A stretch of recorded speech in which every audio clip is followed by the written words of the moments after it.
Yeah, I mean, they've definitely been revealed in Fairytale Land. You know, that very last moment of Mulan finding them under the rubble is definitely them trapped in Fairytale Land. So we will now have to see what that means. Because Fairytale Land is obviously very different than it once was now that the curse has happened. So it's not the place of happy endings that it once was. It's now a very dangerous place to be. And Mulan and Aurora are under the impression that we are somehow responsible for the Wraith. So the two people that might be able to keep us safe are also thinking that we're a danger, so they have us tied up and held hostage quite quickly. Yeah, it's going to be interesting. I mean, she's definitely adjusting to a whole new skill set. You know, there's some fun moments where, you know, she goes to resort to what she was used to in reality, and it doesn't work at all, like a gun. You know, it's like her instinct is to pull a gun and realizes it's not going to do anything for her in Fairytale Land, so she has to figure out swords and daggers quite quickly. They're definitely hinting at those things. I think that, you know, the audience is going to discover that along with Emma. It's certainly not something she has any awareness of, so it's going to be a process of self-discovery there in terms of what she's capable of that might be beyond normal human capacities.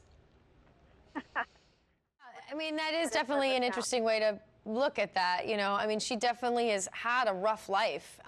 She's just has been in very unfortunate circumstances ever since being abandoned as a child, you know, so I think she's just used to life being quite difficult and having to always survive sort of unpleasant circumstances, and it's left her kind of jaded and you know, when she's entering Storybrooke and sort of starting these relationships with all these new people that she's meeting, she's so guarded and closed off because of it. You know, she sort of feels like, listen, everything I go through and everything I touch is difficult or painful in some way, so you don't want to be involved with me, you know. But Henry is really the instigator to sort of push her past that and start to discover that you know, maybe there is some hope for her.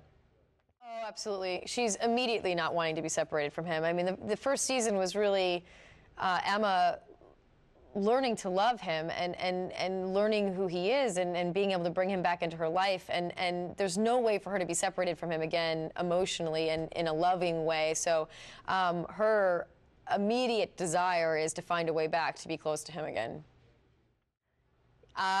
Yes, you will see very soon who Henry's father is. So that will definitely be revealed. Are there any little clues that you can offer? No. Sorry. No clues. Okay. Yeah, I mean, you know, when I've talked to Eddie Kitsis and Adam Horowitz about it, who are the creators of our show, you know, they were saying season 1 for Emma was really about reuniting with Henry and falling in love with him, in a sense. And now season 2 for Emma is not only about sort of figuring out her relationship with her parents and accepting that, but also starting to allow romantic love in her life for the first time in a very long time. And so, you know, she's got a tough exterior, and she's not someone who's going to be the pursuer, so she definitely needs to be aggressively pursued. So there are men sort of aggressively coming into her life, and we'll sort of see how that plays out.